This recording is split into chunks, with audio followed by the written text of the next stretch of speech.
Hi guys! When you love doing image transfer or monoprinting as much as I do, you have a lot of prints in your stack. So, what to do with all these monoprints?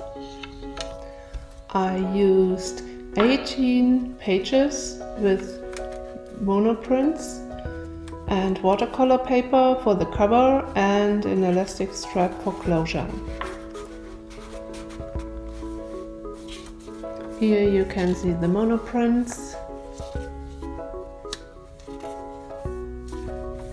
and I love to have one colored page and one blank page, and I would use such a journal for doodling, daily journaling, ID lists, quotes, to-do lists, planning, scrapbooking, grocery lists, and for collage.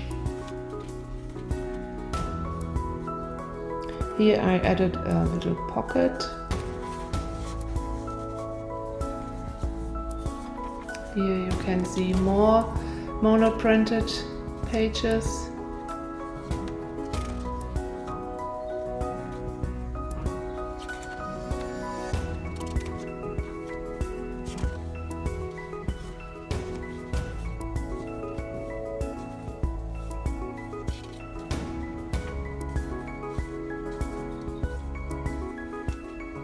And another little pocket in the end.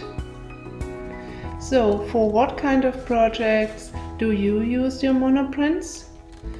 I love to hear from you. Please leave a comment. Thanks for watching and have a great time.